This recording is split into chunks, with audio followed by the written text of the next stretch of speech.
দুইটা টেকনোলজিতে আমরা ব্যবহার করে দেখব যে আসলে 12 ভোল্ট সোলার প্যানেলের সাথে এমপিপিটি যদি আমরা ব্যবহার করি আসলে কাজ করে কি। বন্ধুরা আমরা এখানে দেখি কেমন আমরা আউটপুট পাচ্ছি।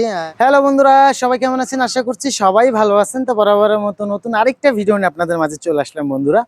তো এর আগে কিন্তু আমি একটা ভিডিও দিয়েছিলাম, আপনারা দেখছিলেন যে 24 ভোল্ট সোলার প্যানেলের জন্য কোন কন্ট্রোলারটি বেস্ট। তো সাধারণত আমরা ছোটোখাটোভাবে একটা জিনিস ভুল করে থাকি যে আমরা যে 12 ভোল্ট সোলার প্যানেল, আমি কিন্তু এখানে একটা 12 ভোল্ট সোলার প্যানেল রেখেছি 3 স্টারের 200 ওয়াটের একটি N type bifacial solar panel. তো বন্ধুরা এই যে সোলার প্যানেলটি আছে আমরা 24 এবং 12, এই বিষয়টা কিন্তু আপনাদের মাঝে আমি একটা ভিডিও শেয়ার করেছিলাম যে কোন কন্ট্রোলারে কোন প্যানেলটি দিলে আপনার বেটার একটি আউটপুট পাবেন। তো আজকে হচ্ছে আমরা দেখব যে 24 ভোল্ট সোলার প্যানেলটা কিন্তু আমি এর আগে দিয়েছিলাম আপনাদের। তো আজকে দেখবো যে 12 ভোল্ট সোলার প্যানেল থেকে আসলে আমাদের এমপিপিটি অথবা পিডাব্লিউএম কন্ট্রোলার যদি আমরা ব্যবহার করি সেক্ষেত্রে আমরা কি আসলে বেনিফিট পাবো কিনা। আমরা যদি 24 ভোল্ট সোলার প্যানেলে এমপিপিটি ব্যবহার করি তাহলে সেক্ষেত্রে কিন্তু আমরা খুব দারুণ একটা পারফরমেন্স পাচ্ছি এবং আমরা একটা ভালো বেনিফিট নিতে পারতেছি। তো 12 ভোল্ট সোলার প্যানেলে যদি আমরা এমপিপিটি ব্যবহার করি তাহলে কি সেই ক্ষেত্রে আমরা কোনো ধরনের বেনিফিট পাবো কিনা। তো এই ভিডিওটা হচ্ছে আজকে এই টপিকের উপরে তৈরি করা হচ্ছে বন্ধুরা। তো অবশ্যই ধৈর্য ধরে ভিডিওটি দেখবেন এবং আমার ভিডিওটি যদি আপনাদের ভালো লেগে থাকে তাহলে কিন্তু অবশ্যই বন্ধুদের মাঝে শেয়ার করে দিবেন। তো বন্ধুরা আমি সর্বপ্রথম হচ্ছে আমার এটাকে কানেকশন করে নেই আগে। আপনারা কিন্তু দেখতেই পাচ্ছেন এখানে 3 স্টারের 200 ওয়াট একটি সোলার প্যানেল। আমি তারপর আপনাদের ডিটেলস একটু দেখিয়ে দিব।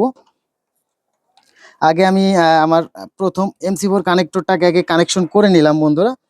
এটা হচ্ছে আপনার 3 স্টারে, দেখেন এই যে 3 স্টার স্টিকার করা আছে এখানে, আপনারা কিন্তু দেখতেই পাচ্ছেন 3 স্টারের হচ্ছে স্টিকার করা। এটা 200 ওয়াটের একটা N type bifacial solar panel এবং এটার আউটপুটটা আমরা আজকে একটু টেস্ট করে দেখব যে এমপিপিটি এবং পিডাব্লিউএম দুইটা টেকনোলজিতে আমরা ব্যবহার করে দেখব যে আসলে 12 ভোল্ট সোলার প্যানেলের সাথে এমপিপিটি যদি আমরা ব্যবহার করি আসলে কাজ করে কিনা।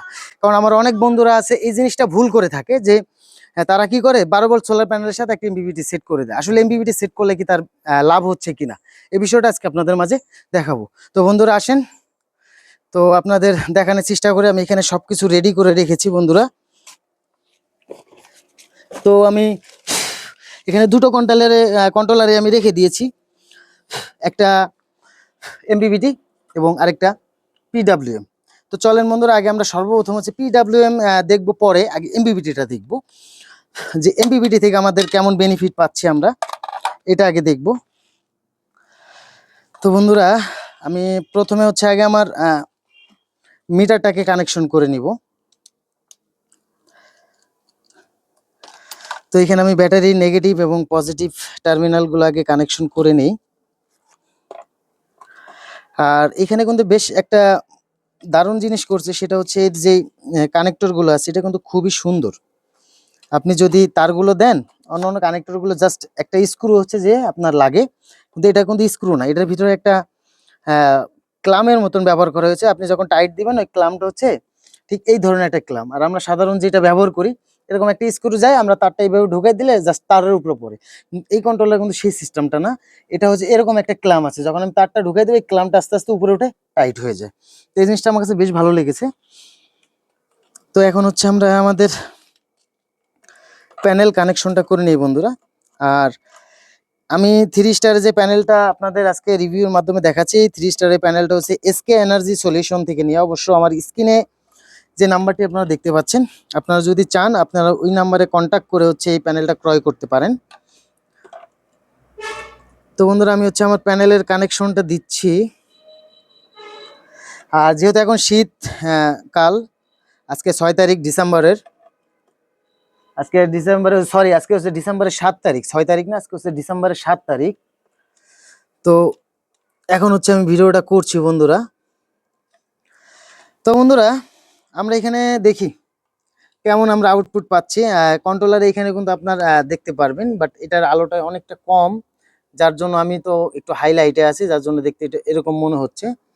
তাহলে সেক্ষেত্রে হচ্ছে আমরা এখানে দেখব যে আমরা এখান থেকে বেনিফিট কি পাচ্ছি।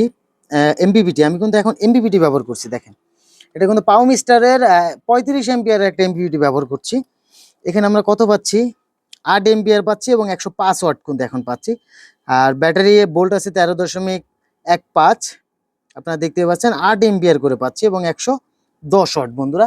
আর এখন যেহেতু শীতকাল দেখেন রোদ্রের কিন্তু আপনাদের দেখাই একটু, রোদ্রের তীব্রতাটা কিন্তু নেই বললেই চলে, একদম খুবই কম রোদ। যেহেতু এখন ডিসেম্বর মাস, আজকে 7 তারিখ, রোদ্রের তাপটা নেই। তো বন্ধুরা আমরা এখন হচ্ছে আমাদের কাঙ্ক্ষিত পিডাব্লিউএম টেকনোলজিতে চলে যাই। আমরা কিন্তু এখানে 8 এম্পিয়ার পেয়ে গেছি বন্ধুরা, আপনারা কিন্তু দেখতেই পেয়েছেন 8 এম্পিয়ার। তো এখন আমরা চলে যাব হচ্ছে আমাদের কাঙ্ক্ষিত পিডাব্লিউএম টেকনোলজিতে। আমরা ওইখানে গিয়ে দেখবো যে আসলে আমাদের পিডাব্লিউএম টেকনোলজিতে কেমন আউটপুট আসে।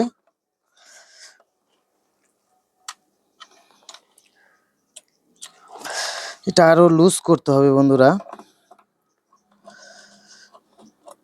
তো বন্ধুরা আমরা এখন চলে যাই আমাদের এমপিপিটির কাজ শেষ, আমরা এখন চলে যাব আমাদের পিডাব্লিউএম টেকনোলজিতে। এখানে গিয়ে দেখবো যে আসলে আমরা কেমন আউটপুট পাচ্ছি।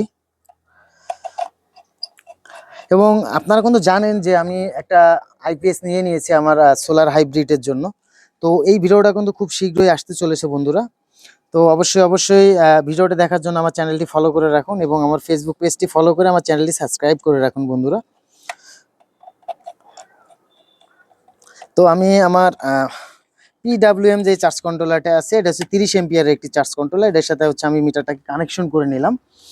এখন হচ্ছে আমি আমার প্যানেল থেকে সোলার প্যানেলের সংযোগটা দিয়ে দিব এখানে, এবং দেখব যে আমি এখান থেকে কেমন বেনিফিট পাই। আমি কিন্তু প্রথমে আপনাদের দেখিয়েছি বন্ধুরা যে আমাদের এমপিপিটি থেকে কেমন পাচ্ছি এবং আমাদের পিডাব্লিউএম থেকে কেমন পাচ্ছি, এটা আমরা এখন একটু দেখব বন্ধুরা। দেখেন আপনারা কিন্তু এখানে দেখতেই পাচ্ছেন বন্ধুরা 8.50 এবং আমরা ওয়াট পাচ্ছি 110 ওয়াট। আপনারা কিন্তু দেখতেই পাচ্ছেন বন্ধুরা, এখানে আমরা 8 এম্পিয়ার করে পাচ্ছি এবং 110 ওয়াট পাচ্ছি, 109-10। তার মানে আমরা এখান থেকে কি বুঝতে পারলাম বন্ধুরা? আমরা এখান থেকে একটা জিনিস কিন্তু বুঝতে পারলাম, সেটা হচ্ছে আমাদের যে 12 ভোল্ট সোলার প্যানেলটি আছে, এই প্যানেলের সাথে যদি আপনি এমপিপিটি কন্ট্রোলার ব্যবহার করেন তাহলে কিন্তু আপনি সেক্ষেত্রে ওরকম বেনিফিট কিন্তু আপনি পাচ্ছেন না বন্ধুরা। কারণ এমপিপিটি কন্ট্রোলারটি হচ্ছে 24 ভোল্ট 48 ভোল্ট সোলার প্যানেলের জন্য, কিন্তু এই 12 ভোল্ট সোলার প্যানেলের জন্য কিন্তু আপনার পিডাব্লিউএম যথেষ্ট। তার মানে আমরা এটা জানতে পারলাম যে আমাদের যখন আমরা বাসা বাড়িতে সোলার সেট আপ করবো, যদি 24 ভোল্ট প্যানেল নিই তাহলে কিন্তু অবশ্যই আমরা এমপিপিটি কন্ট্রোলারটি নিব। 12 ভোল্ট যদি সোলার প্যানেল ব্যবহার করি তাহলে সেক্ষেত্রে কিন্তু আমরা পিডাব্লিউএম কন্ট্রোলারটি ব্যবহার করব বন্ধুরা। আমি আরেকবার রিপিট করছি আপনাদের, যদি আমরা 24 ভোল্ট সোলার প্যানেল ব্যবহার করি তাহলে সেই ক্ষেত্রে আমরা এমপিপিটি চার্জ কন্ট্রোলারটি ব্যবহার করব, এবং যদি আমরা 12 ভোল্ট সোলার প্যানেলটি ব্যবহার করি তাহলে সেই ক্ষেত্রে বন্ধুরা আমরা পিডাব্লিউএম চার্জ কন্ট্রোলারটি ব্যবহার করব। আশা করি এই ভিডিওর মাধ্যমে সরাসরি আপনাদের দেখানোর চেষ্টা করলাম। আর অবশ্যই আমার ভিডিওটি আপনাদের কাছে কেমন লেগেছে সেই বিষয়টা কিন্তু অবশ্যই আমাকে কমেন্টে জানিয়ে যাবেন, এবং যদি আমার ভিডিওটা আপনাদের ভালো লেগে থাকে তাহলে অবশ্যই কিন্তু একটা লাইক, কমেন্ট এবং শেয়ার করে আমার চ্যানেলটি সাবস্ক্রাইব করবেন এবং বন্ধু বান্ধবের মাঝে ভিডিওটা শেয়ার করে দিবেন। তো বন্ধুরা সবাই ভালো থাকবেন, সুস্থ থাকবেন, নেক্সট একটা ভিডিওতে দেখা হচ্ছে।